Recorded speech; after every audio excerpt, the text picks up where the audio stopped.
हैं। ठीक है। इससे पहले जो हमने पढ़े थे multiple schedule of reinforcement. Multiple schedule of reinforcement हम तब यूज करते हैं जब हमें ये चीज सिखानी हो बच्चे को, डिस्क्रिमिनेशन सिखानी हो बिटवीन द कॉन्टेक्स्ट। ठीक है। जैसे मैंने आपको टीचर की एग्जांपल दी, मैथ्स टीचर की, स्कूल में और घर में। तो उसमें हम डिस्क्रिमिनेशन सिखा रहे हैं बिटवीन द कॉन्टेक्स्ट। अगर स्कूल का कॉन्टेक्स्ट है और होम का कॉन्टेक्स्ट है, उसमें रीइंफोर्समेंट डिफरेंट स्केड्यूल्स यूज हो सकते हैं। ठीक है। सो इसमें बच्चे को ये मस्ट पता होता है कि रीइंफोर्समेंट कब अवेलेबल होगी। ठीक है। और कब अवेलेबल नहीं होगी। ठीक है। जैसे फॉर एग्जांपल थेरेपी रूम में अगर ग्रीन कार्ड बच्चे को अगर हम दिखाते हैं तो उस पे बच्चे को अटेंशन मिलेगी। अगर हम रेड कार्ड दिखा रहे हैं तो बच्चे को अटेंशन नहीं मिलेगी। अमूमन ये ग्रीन कार्ड रेड कार्ड जो है हम यूज कर रहे होते हैं अटेंशन सीकिंग बिहेवियर के साथ भी। ठीक है। सो या फिर हम क्लास पार्टिसिपेशन रूल्स बच्चे को सिखाना चाह रहे हैं तो फिर भी हम ये multiple schedule of reinforcement use कर सकते हैं। या फिर हम सोशल बाउंड्री सिखा रहे हो तो तब भी हम multiple schedule of reinforcement apply कर सकते हैं बच्चे के ऊपर। इसी तरह से मल्टीपल स्केड्यूल के से पहले हमने जो कंकरेंट स्केड्यूल ऑफ रीइंफोर्समेंट पढ़ा था। कंकरेंट स्केड्यूल ऑफ रीइंफोर्समेंट तब हम अप्लाई करते हैं जब हमें हमें बच्चे को ये चीज सिखानी हो कि चॉइसेस बच्चे को देनी हो। चॉइस बिटवीन द बिहेवियर्स के कौन सा रिस्पॉन्स वो दे मतलब अप्रोप्रिएट रिस्पॉन्स कौन सा उसने देना है। ठीक है। जैसे दो बिहेवियर्स मैंने आपको बताए थे कि बच्चा रो के भी चीज मांग सकता है और बोल के भी मांग सकता है। अगर उसको रोने पे रीइंफोर्समेंट ज्यादा कंसिस्टेंटली और ज्यादा इजीली मिल जाती है, so he will adopt that behaviour. ठीक है। सो अगर वो बोलने पे उसको ज्यादा रीइंफोर्समेंट कंसिस्टेंटली मिलती है तो ही विल अडॉप्ट दैट बिहेवियर। ठीक है। इसी तरह से ग्रुप सेटिंग में उसने बैठना है या अकेले बैठना है, दो चॉइसेस उसके पास दोनों है। अगर वो अकेले बैठ के लंच करता है तो उसको only 30 minutes of video game time मिलेगा। अगर वो बाकी स्टूडेंट के साथ बैठ के अगर लंच करता है तो उसको जो है 3 आवर्स के लिए वीडियो गेम टाइम मिलेगा। ठीक है। जब चॉइसेस हमें सिखानी हो बच्चे को तो फिर हमें ये जो है concurrent schedule of reinforcement use कर सकते हैं। जी मिस अरूज, क्या क्वेश्चन है आपका? सर कंकरेंट में बिहेवियर, लेकिन हमने जैसे दो बच्चे को अगर चॉइस भी देनी है तो वो दोनों सोशली अप्रोप्रिएट नहीं होनी चाहिए। लेकिन जैसे आप क्राइम की एग्जांपल दे रहे हैं कि अगर बच्चा क्राइम करके भी मांग सकता है और बच्चा जो है रिक्वेस्ट करके भी मांग सकता है, तो क्राइम को तो वैसे ही हमें एक्सटिंक्शन पे डाल देना चाहिए। उस पर तो कुछ देना एग्जैक्टली। ही नहीं चाहिए उसको। बिल्कुल वरना ऐसे। क्राइम बच्चा 5 मिनट करके उसको मिल जाएगा तो वो कहेगा यार ये तो ठीक है, मुझे यानी कि 5 मिनट बाद मिल गया है तो मैं रो लेता हूँ 5 मिनट। तो यानी कि कहने का मतलब है कि वो एक दोनों हम जब उनको चॉइस भी देते हैं तो दोनों हमें एक सोशली अप्रोप्रिएट बिहेवियर्स होने चाहिए ना। एग्जैक्टली बिल्कुल, वो मैं क्या जस्ट ये चीज हम एग्जाम्पल के कंसिडर लिए। करते हैं? नहीं नहीं, वो जस्ट मैं अच्छा, एग्जाम्पल के ओके। लिए समझा रहा था। तो एक एग्जाम्पल अमूमन सही सही, आप ठीक। लोगों ने मुझसे ओके। पूछे थे। अगर जैसे आपकी एक क्वेश्चन था ना कि रीइंफोर्समेंट जो है वो टैब पे क्लिक करता है तो वो वाली एग्जाम्पल में इसके साथ वो भी लिंक कर सकते हैं। जी जी अगर जी। वो टैब पे क्लिक करके मांग रहा है, अगर हम उसको सिखाना चाह रहे हैं कि अगर वो पॉइंट करके मांगता है तो उस पे भी हम दे सकते हैं क्योंकि ये भी अप्रोप्रिएट बिहेवियर है, रिस्पॉन्स है। बिल्कुल। अगर वो टैब पे क्लिक करता है तो उस पे भी हम दे सकते हैं। तो अगर हम उसको टैब पे ज्यादा लेके आना चाह रहे हैं कि वो एसी डिवाइस यूज करके ही अपनी रिक्वेस्ट करे instead of the other responses, तो हम फिर रीइंफोर्समेंट जो है ज्यादा अवेलेबल करेंगे एसी डिवाइस यूज करने के ऊपर। ठीक है। वो जस्ट एक एग्जांपल के तौर पे मैं समझा रहा था ताकि ज्यादा डिस्क्रिमिनेट मैं कर सकूं एग्जांपल के थ्रू। Okay okay. ठीक है। चेन हमने कर लिया। फिर उसके बाद मिक्स स्केड्यूल ऑफ रीइंफोर्समेंट है। Mixed schedule of reinforcement identical to multiple schedule except the mixed schedule has no ST। अच्छा, मल्टीपल में हम क्या कर रहे थे? Has no ST correlated with the independent schedule। The only difference between the mix and the multiple schedule is the presentation of ST। It is present in the multiple but not present in the mix। जो हम S T दे रहे होते हैं multiple में, हम क्या S Ts दे रहे थे मैथ्स प्रॉब्लम सॉल्व करने की, या फिर और कोई कोई भी टास्क करना हो तो उसके लिए हम एस टीज दे रहे थे। लेकिन मिक्स स्केड्यूल ऑफ रीइंफोर्समेंट में हम एस टीज नहीं देते। मिक्स स्केड्यूल ऑफ रीइंफोर्समेंट जो है, इसमें हम एग्जांपल देख लेते हैं। FR10 और FI1 स्केड्यूल हम मिक्स करें।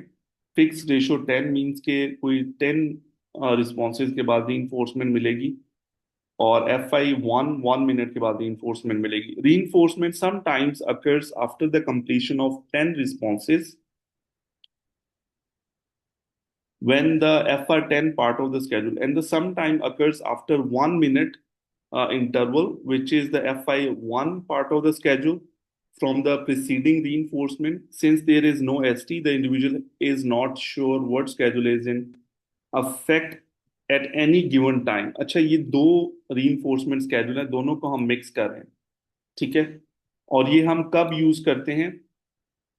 जब हमें when you want behaviors to become less resistance resistance to extinction and less dependent on signals, कि कोई एसटी के बिना ही बिहेवियर जो है अकर होना शुरू हो जाए, एंड मोर नेचुरलिस्टिक। जैसे यूजली मैंने आपको थिनिंग का भी यही कहा था कि बिहेवियर नेचुरली अकर होने चाहिए, एट द एंड हम रीइंफोर्समेंट को इस तरह से खत्म करते हैं। ठीक है। सो कभी हम रीइंफोर्समेंट जो है 5 रिस्पॉन्सेज के बाद दे दें, कभी हम रीइंफोर्समेंट दे दें 2 मिनट्स के बाद। ठीक है। तो और इसमें कोई किसी तरह का हम सिग्नल नहीं देते, किसी तरह की इंडिकेशन नहीं देते कि कौन सा स्केड्यूल ऑफ रीइंफोर्समेंट एक्टिव है इस करंट करंट सिचुएशन में। ठीक है।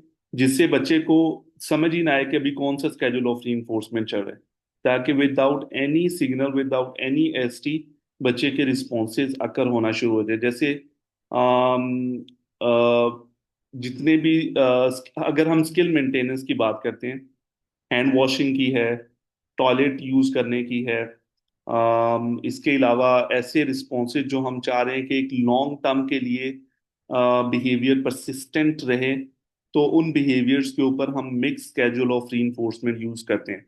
क्योंकि रीइंफोर्समेंट बिहेवियर मेंटेनेंस के लिए भी हम mix schedule of reinforcement use कर रहे होते हैं, ताकि बिहेवियर ज्यादा नेचुरलिस्टिक होना शुरू हो जाए, नेचुरलिस्टिकली उसको रीइंफोर्समेंट मिलना शुरू हो। ना कि बच्चा सिर्फ कंसिस्टेंटली इसी पे रहेगा, अच्छा मैंने 10 टाइम्स ये बिहेवियर करना है तो फिर रीइंफोर्समेंट मिलेगी, या मुझे रीइंफोर्समेंट एवरी 30 मिनट्स के बाद मिल जाती है। So no, so it's totally बच्चे को हमें टोटली अनप्रिडिक्टेबल बनाना है कि रीइंफोर्समेंट कब मिलेगी, he the child is totally unaware of. तो इस in that situation, to generalize the skills and to make skills more naturalistic, naturalistically occurring, हम mix schedule of reinforcement apply कर सकते हैं। ठीक है। तो इन दैट सिचुएशन हम मिक्स स्केड्यूल यूज करते हैं, क्योंकि क्वेश्चन है इसमें से पूछ लें मिक्स स्केड्यूल ऑफ reinforcement में।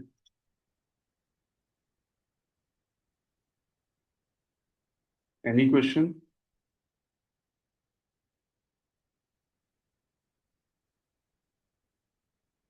अच्छा, कोई क्वेश्चन नहीं है। अब मैं क्वेश्चन पूछ लेता हूँ। मिस रजिया, आप मुझे बताएं, कंकरेंट स्केड्यूल ऑफ रीइंफोर्समेंट क्या था?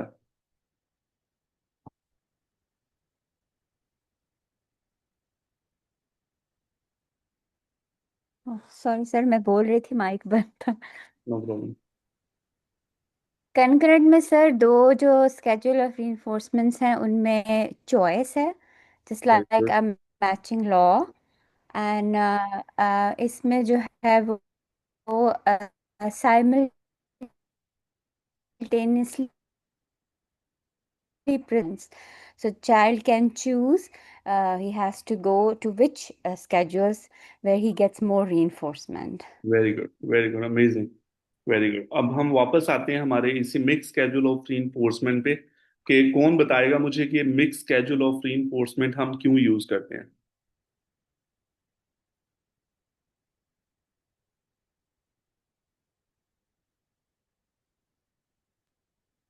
जब हमने कोई भी सर बिहेवियर को रेजिस्टेंट करना, एक्सटिंक्शन को, नेचुरलिस्टिक एनवायरनमेंट में बच्चे को लेके जाना और एसटी पे डिपेंडेंसी कम करनी हो।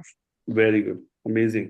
जब हमें एसटी पे डिपेंडेंसी कम करनी हो, अ, बच्चा विदाउट एनी सिग्नल्स खुद ही इंडिपेंडेंटली बिहेवियर्स परफॉर्म कर सके, या हमें बिहेवियर की मेंटेनेंस करनी हो for a skill long time maintenance executing, basically. Very good, या हमें जनरलाइज तो करना सर हो। बिहेवियर के पैटर्न्स को भी हम करते हैं इसमें।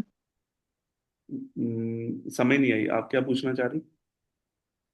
बिहेवियर के पैटर्न्स को भी स्टडी करते हैं ना इसमें। आप थोड़ा एक्सप्लेन करेंगे विद एग्जांपल? सर जैसे मिक्स शेड्यूल को हम जब अंडरस्टैंड करते हैं तो उसमें इंडिविजुअल का respond towards the reinforcement rule, जैसे ही हम फॉरन चेंज कर देते हैं विदाउट एनी वार्निंग या उसको अलार्म किए बगैर, हम्म। ताकि वो उसका जो बिहेवियर पैटर्न है उसको, जैसे बच्चे को पता चल जाता है कि अच्छा मुझे इतने टाइम के बाद रीइंफोर्समेंट मिल जाएगी, हम्म। तो ठीक है। उसका जो पैटर्न होता है उसको हम समझ आते हैं कि बच्चा समझ रहा है पैटर्न को। हाँ तो हाँ, वहां पे हम उसको वार्न किए बगैर ही फौरन चेंज कर लेते यूज हैं। कर लेते हैं, very good, very good, amazing, very good, बिल्कुल सही कहा आपने, good job. Okay, so the next question to miss Alina, आप मुझे बताएं कि मल्टीपल स्केड्यूल ऑफ रीइंफोर्समेंट हम कब यूज करते हैं?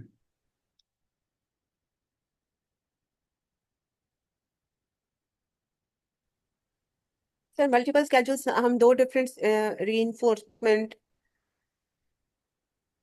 जी जब दो डिफरेंट ये होता है, कोई क्लियर इंडिकेशन जैसे सिग्नल नहीं दिया जाता बच्चे को कि कौन सा रूल एक्टिव होगा। जैसे आपने एग्जांपल दी थी, ग्रीन कार्ड है, अगर बच्चे को तो एक बच्चे को पता होता है कि he is going to get praise after every two answers, और अगर रेड कार्ड होता है उसके सामने प्रेजेंट किया जाता है तो ही नोज के he will get praise after every 5 minutes and so on ना। यस, लेकिन ये होता है कि इसमें स्पेसिफिकली जो एक क्लियर जो सिग्नल होता है ना, वो उसको शो किया जाता है कि विच रूल इज एक्टिवेटेड, वो उसके वेरी लिए कार्ड्स के यूज किया जा सकते हैं। very good, amazing, Miss Alina. So she is right. So we use the multiple schedule of reinforcement we are teaching when we are teaching discrimination between the contexts, ठीक है? इसमें learner को ये जरूर पता होना चाहिए कि when reinforcement is available and when reinforcement is not available, ठीक है? तो ये हमारा मल्टीपल है। फिर एक और मेरा क्वेश्चन है, इसके अलावा हमने अभी कौन कौन से पढ़ लिए हैं? मिक्स्ड पढ़ लिए है, ये भी क्लियर हो गया सबको। चेंज, हाँ, चेंज स्केड्यूल ऑफ रीइंफोर्समेंट हम कब अप्लाई करते हैं?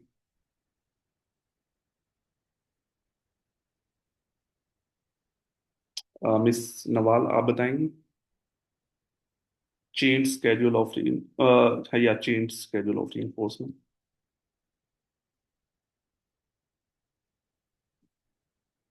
Miss Nawal, are you there?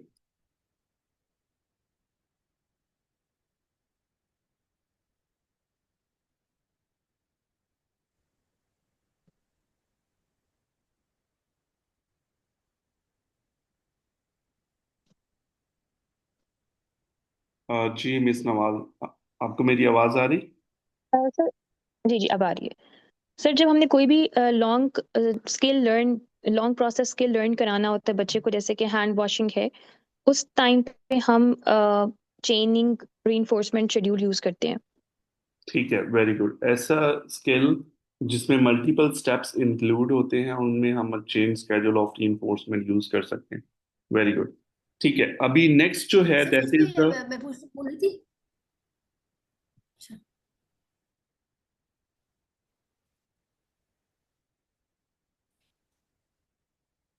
बताएं मिस फातिमा।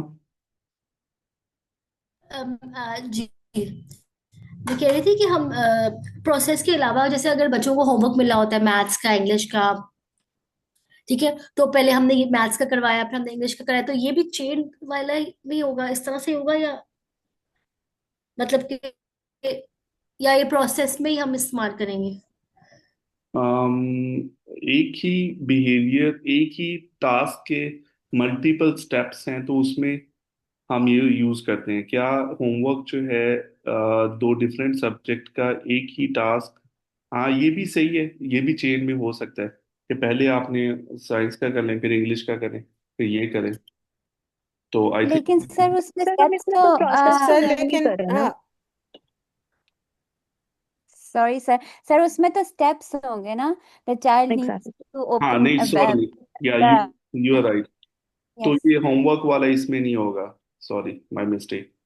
तो इसमें सर। वो कौन सा टास्क बुक स्टेप? निकालेगा बैग से, फिर वो ओपन करेगा, नाम लिखेगा, अपना टास्क करेगा, that would be the chain या जिस एग्जैक्टली, पे दैट उसे would be the reinforce. Chain. Very good, very good, amazing. तो that would be the chain. ऐसे टास्क जो चेनिंग में हो सके, स्टेप्स में, सीक्वेंशियल स्टेप्स में हो सके, कि एक स्टेप के बाद दूसरा ही स्टेप आएगा टू कंप्लीट द टास्क, तो जस्ट उन्हीं में हम अप्लाई कर सकते हैं। होमवर्क वाला I think so two different है, एक है मैथ्स का होमवर्क, दूसरा साइंस का है, फिर थर्ड इंग्लिश का है। सो वो तीन डिफरेंट रिस्पॉन्सेज आ जाते हैं। Tandem schedule. उसमें जो मैथ्स की या जो साइंस का कॉन्सेप्ट है उसके जो टॉपिक्स है उनको आप कर सकते हो डिवाइड इसमें। फॉर इंस्टेंस अगर किसी बच्चे को प्लैनेट्स का पढ़ाना है तो उसकी जो सारी होती है कि कलर्स, सॉरी, प्लैनेट के नाम से, फिर उसमें क्या क्या चीजें हैं, हॉट, सबसे हॉटेस्ट प्लैनेट्स कौन से, वो फिर इसमें आ जाएगा ना इस तरह से। अगर यस, चेनिंग में करवाना है तो वो कुछ जो कॉन्सेप्ट्स की को हम डिवाइड कर सकते हैं। एग्जैक्टली, बिल्कुल ऐसे ही है। एक हम मल्टीपल कॉन्सेप्ट सिखा, वेरी गुड।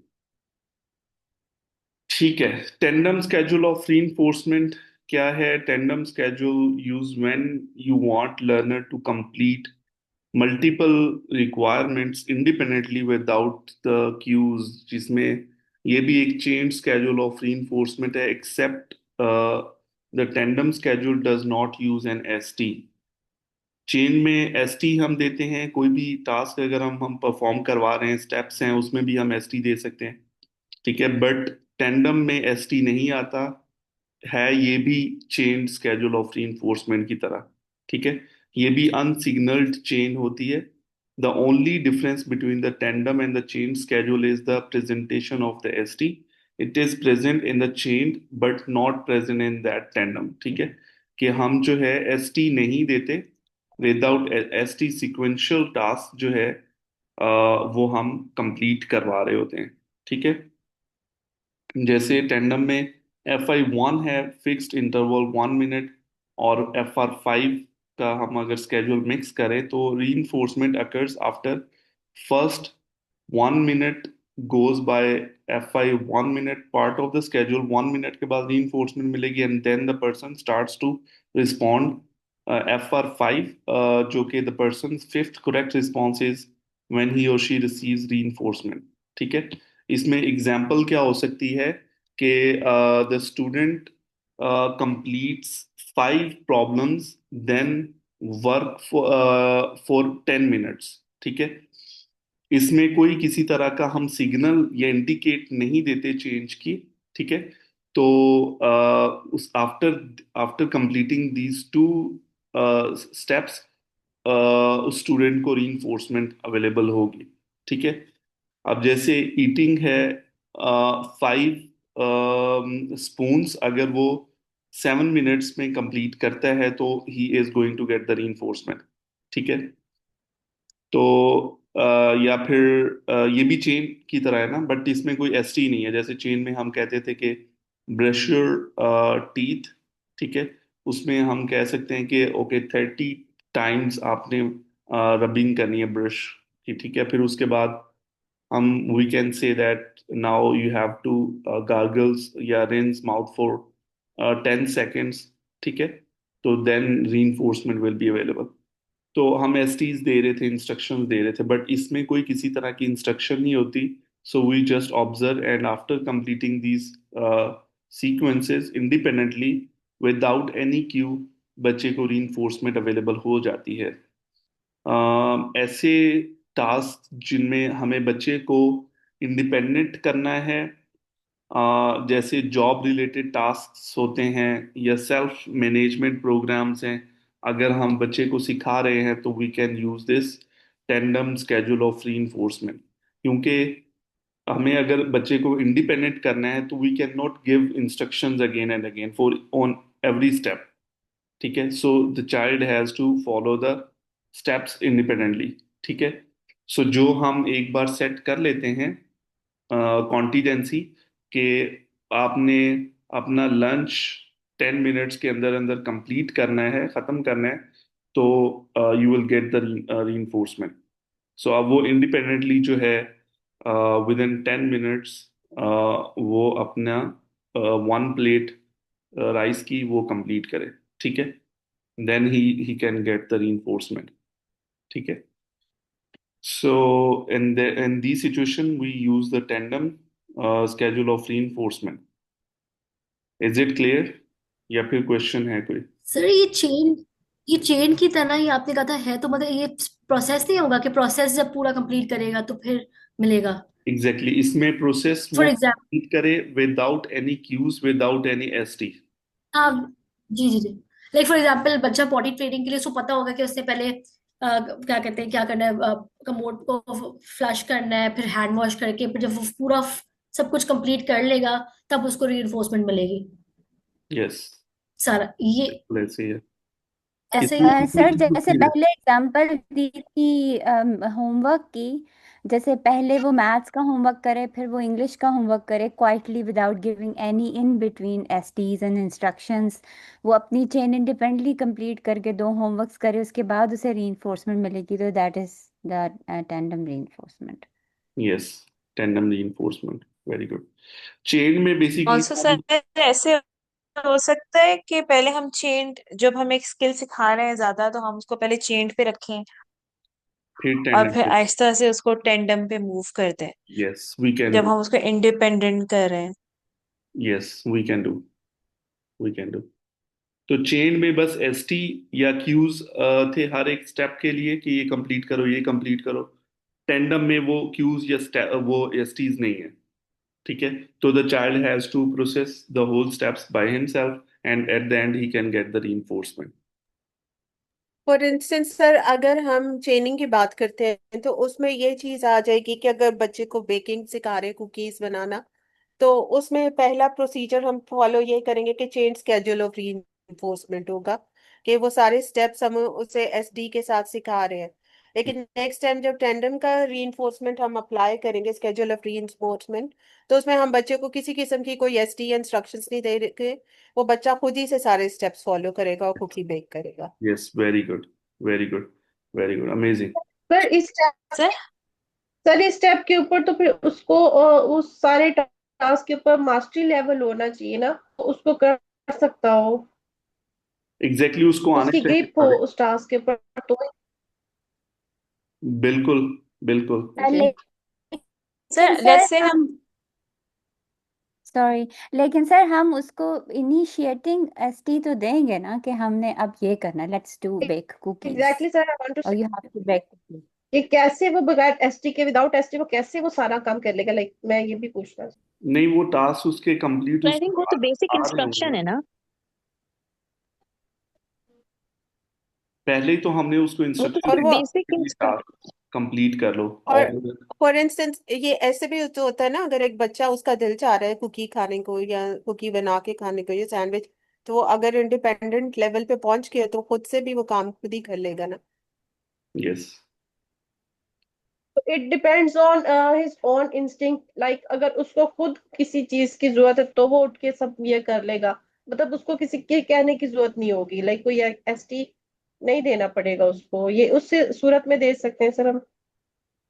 हाँ, अगर वो बच्चे को आप, अच्छा इन शॉर्ट अभी आप चेन को भूल जाएं, चेन स्केड्यूल को।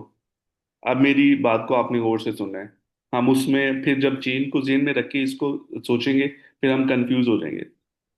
मैंने ये कहा कि ये जो टेंडम स्केड्यूल ऑफ रीइंफोर्समेंट है, हम जॉब रिलेटेड स्किल्स जब हम बच्चे को सिखा रहे हो या सेल्फ मैनेजमेंट के स्किल सिखा रहे हो, तो इन दैट सिचुएशन इसमें इसकी रिक्वायरमेंट नहीं है कि कोई स्टेप्स ही अवेलेबल हो टास्क के, या ऐसे टास्क पे ही हम टेंडम यूज करें जिसमें सीक्वेंस ऑफ स्टेप्स हो फॉलो करने पड़े। नो, इसमें इसकी कोई तरह की रिक्वायरमेंट नहीं है। ठीक है। आपने फोकस करना है कि अगर फॉर एग्जांपल आप किसी बच्चे को सिखाना चाह रहे हो कि यार आपने जिम करना है जाके, ठीक है। अब अगर उसको यही हो कि मैं मुझे जब आप फर्स्ट डे डे 1 लेके जाओगे, आपने कहा कि ओके मुझे जो है ना वो चेस्ट की गेम करनी है आज के दिन। आज सैटरडे है तो हमें चेस्ट की गेम लगानी है, ठीक है। तो चेस्ट की गेम में अब अगर फॉर एग्जांपल 4 टास्क इंक्लूडेड है, ठीक है। फर्स्ट स्टेप क्या है कि आपने बेंच प्रेस लगाना है। सेकंड स्टेप क्या है कि आपने डंबल्स जो है वो बेंच प्रेस पे डंबल्स के साथ करना है। थर्ड क्या है कि आपने वो जो बटरफ्लाई गेम होती वो आपने करनी है एक्सरसाइज, ठीक है। तो फिर आपने पुशअप्स करने। तो ये आपने उसको एक स्किल सिखाना है एक्सरसाइज का। तो इसमें अब देखें मल्टीपल स्टेप्स इंक्लूडेड है। अब ऐसे आप डे 1 पे उसको क्यूज दे सकते हो कि यार ये करो, फिर ये करो, ये करो, लेकिन उसको इंडिपेंडेंट करने के लिए जब आप नहीं होगे so then he must be able to understand, okay अगर मैंने चेस्ट की गेम लगानी तो मैंने ये फर्स्ट स्टेप ये, सेकंड ये करना है, फोर्थ गेम ये लगानी, थर्ड मैंने ये लगानी है, ठीक है। या ये इस तरह से आपने उसको सिखा दिया, अब उसको क्यूज की जरूरत नहीं है, वो इंडिपेंडेंटली अब सारे स्टेप्स खुद ही फॉलो कर रहे हैं।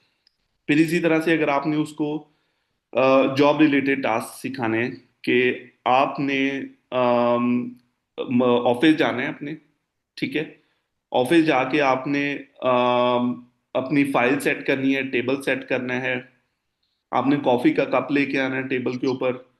अब उसे ये इंडिपेंडेंटली करना चाहिए। अब यूजली हम पहले क्या करते थे कि बच्चे को यूजली हम अपने बच्चों को ना विजुअल स्केड्यूल से सिखाते हैं। तो वो विजुअल स्केड्यूल क्या होते हैं, क्यूज होते हैं जिनको देख के वो अपनी रूटीन को फॉलो कर रहे होते हैं। टेंडम स्केड्यूल ऐसी है कि हम विजुअल स्केड्यूल भी कोई यूज नहीं कर रहे, कोई हमें एसटी नहीं दे रहा, और हम पूरे डे की रूटीन को इंडिपेंडेंटली फॉलो कर रहे हैं, ठीक है, सिंपली। सही है। तो इस चीज को हम टेंडम स्केड्यूल में लेके आ सकते हैं। Getting my point? सर ज्यादा बेटर वे कौन सा होता है, विजुअल क्यूज के साथ बच्चे को इंडिपेंडेंट करना या टेंडम रीइंफोर्समेंट या ये शेड्यूल यूज करना? अब देखिए ये वर्बल प्रॉम्प्ट के विजुअल ऊपर। स्केड्यूल भी एक तरह की प्रॉम्प्ट है ना। तो हमें तो बच्चे को करना है इंडिपेंडेंट। तो प्रॉम्प्ट अगर हम दे रहे हैं फॉर द टाइम बीइंग, उसको हमें फेड यस। करना है, तो विजुअल स्केड्यूल ऑटोमेटिकली फेड हो जाएंगे अगर हम प्रॉम्प्ट को फेड करने की कोशिश करेंगे तो, ठीक है। ठीक है, लाइक इनिशियली हमें विजुअल क्यूज जरूर देने हैं, लाइक हम डायरेक्ट उसको नहीं ले सकते, लेके जा सकते इंडिपेंडेंट में। यस वी सर कैन मुझे जो डू समझ आई दैट। उसमें ये सर, सर मुझे जो समझ आई उसमें ये है कि बच्चा इंडिपेंडेंटली उसको कर सकता है उस टास्क को, और फिर उसको अपनी रूटीन में लेके आने के लिए जब वो डेली बेसिस पे करता हो तो तब हम इसको रीइंफोर्स यस, करें। बिल्कुल सही यही है कहा। ना सर? बिल्कुल सही कहा आपने, बिल्कुल सही कहा, वेरी गुड। क्योंकि हम एक रीइंफोर्समेंट स्केड्यूल से दूसरे पे शिफ्ट कर सकते हैं। अगर हम चेन यूज करें तो we can move to the tandem schedule. अगर आपको लगता है कि आपके बच्चे को सारे स्टेप्स आते हैं, now he has to follow independently, and later on आप उसको एंड पे रीइंफोर्समेंट मिल जाएगी जब वो इंडिपेंडेंटली सारे स्टेप्स कर लेगा तो। अब यूजली बच्चा भी जैसे स्कूल जाता है इंडिपेंडेंटली, पहले शुरू शुरू में पेरेंट्स उसके साथ होते हैं, फिर आहिस्ता आहिस्ता वो इंडिपेंडेंटली पूरे स्कूल की रूटीन फॉलो करता है। फिर घर जब आता है तो मामा उसको अप्रिशिएट करती हैं, वेरी गुड, आज आपका दिन कैसा गुजरा, क्या क्या किया आपने। उसको अटेंशन दे रही होती है तो उसको अप्रिशिएट करती है, ठीक है। तो जस्ट इंडिपेंडेंट करने के लिए हम टेंडम यूज करते हैं। चेन और टेंडम का बेसिक डिफरेंस जो आपने जहन में रखना है कि चेन जो होती है वो विद सिग्नल्स होती है, कि हर स्टेप पे उसको सिग्नल दे रहे होते हैं, नेक्स्ट स्टेप आपने ये करना है, तो ये करना है, फिर ये करना है, फिर ये करना है, अब ये करना है, अब ये करना है। और ये प्रेजेंट लेवल पे होता है, ठीक है। कि अब मैंने अगर फॉर एग्जांपल टैप ओपन की है तो मैंने कहा कि now rub your hands in water या रिंस हैंड, फिर सोप लगाओ। अब जो है दोबारा हैंड रिंस करो, टैप क्लोज करो, very good, here is your chocolate, ठीक है। उसमें मैं क्यू सिग्नल्स दे रहा हूँ ऑन ईच स्टेप। लेकिन टेंडम में वो स्टेप्स में क्यूज नहीं होते, सिग्नल्स नहीं होते कि अब तुमने प्रेजेंट में क्या करना है, वो हम सिग्नल्स absent होते हैं, ठीक है। बस इस चीज का आपने ख्याल रखना है, बाकी चेन और टेंडम सेम है। सर अगर फॉर इंस्टेंस कोई टेंडम स्केड्यूल के बीच में अगर बच्चा जिनसे कोई एक्टिविटी परफॉर्म कर रहा है और के लिए हम क्या बच्चे को उसकी लर्निंग उसके एरर से ही वो उसको करेक्ट करे खुद ही से, या उस टाइम हम हम उसको प्रॉम्प्ट दे सकते हैं अगर वो एरर करता है, ठीक है, लेकिन वो प्रॉम्प्टेड, अगर आप प्रॉम्प्ट अभी उसको सिखा रहे हैं तो प्रॉम्प्ट पे रीइंफोर्समेंट दे सकते हैं। अगर आपको लगता है कि अभी इंडिपेंडेंट लेवल है, उसको हम प्रॉम्प्ट, इसको रिक्वायर्ड नहीं होनी चाहिए, तो फिर हम प्रॉम्प्ट दे सकते हैं, एरर करेक्शन कर सकते हैं, बट रीइंफोर्समेंट अवेलेबल नहीं होगी। रीइंफोर्समेंट तभी अवेलेबल होगी जब वो सारे स्टेप्स इंडिपेंडेंटली फॉलो करेगा। ओके। ठीक है। यानी सर इसको वन स्टेप बैक ले जाए ना, फिर चेनिंग पे ले जाए, फिर अगर वो थोड़ा सा उसमें मिस्टेक कर रहा है, या मतलब उसमें वो नहीं, एकदम उसको से पूरी ग्रिप नहीं आई है तो। एकदम पे चेनिंग पे नहीं लेके जा सकते हम। एरर करेक्शन स्ट्रेटजीज यूज कर सकते हैं, एररलेस लर्निंग यूज कर सकते हैं इन दैट सिचुएशन, लेकिन हम चेनिंग पे शिफ्ट नहीं होंगे। सर सर जैसे सिंपली जो है वो सीक्वेंस मैटर कर रहा है, कि वो सारे अपने सीक्वेंस और अपनी चेन को कंप्लीट करें इंडिपेंडेंटली, जो बीच में उसको कहीं से भी एसटी नहीं मिल रही जो उसको रीइंफोर्समेंट की तरफ सिग्नल कर रही है, उसको पता है कि मैंने ये सारा दिन में ये सीक्वेंस फॉलो करना है और eight the end of the day मुझे रीइंफोर्समेंट मिलेगी, that is अटेंडम yes, reinforcement. Very good, very good, amazing. ठीक है, नेक्स्ट चलते हैं ऑल्टरनेट स्केड्यूल ऑफ रीइंफोर्समेंट पे। ऑल्टरनेट का क्या मतलब हो सकता है? आपको नाम सुन के क्या पता चलता है कि ऑल्टरनेट रीइंफोर्समेंट स्केड्यूल क्या है?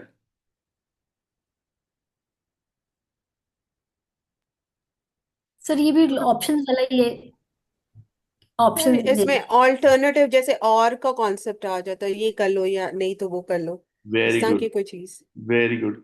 और का और कंडीशंस जो हैं आ जाती हैं। ठीक है, कि provides reinforcement when the requirement of either a ratio और interval schedule is met regardless of which of the component schedule requirement is met first। ठीक है, तो इसमें होगा क्या ऑल्टरनेट रीइंफोर्समेंट स्केड्यूल में, कि रीइंफोर्समेंट कॉन्टिजेंसीज दो होंगी। ठीक है, और हम किसी एक पे भी, वो किसी भी, अगर कोई भी कॉन्टिजेंसी फॉलो करता है तो उस पे उसको रीइंफोर्समेंट मिल जाती है। ठीक है, जैसे फॉर एग्जांपल 20 क्वेश्चंस के आंसर देना, इस पे भी मैं रीइंफोर्समेंट दूंगी। अगर कंटिन्यूअसली 10 मिनट्स तक आप मैथ्स के क्वेश्चंस करते रहते हो, इस पे भी रीइंफोर्समेंट अवेलेबल है। ठीक है, चाहे आप ये कॉन्टिजेंसी फॉलो कर लो या ये कर लो, रीइंफोर्समेंट दोनों पे अवेलेबल है।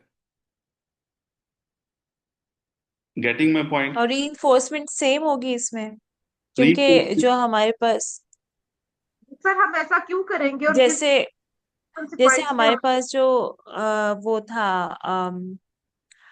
जो हमारा कनकरेंट था, concurrent schedule of reinforcement. Concurrent में तो हाँ, जैसे कनकरेंट में भी हम दो कॉन्टिजेंसी थी ना, लेकिन रीइंफोर्समेंट फर्क था, उसमें हम उसको चॉइस देते थे।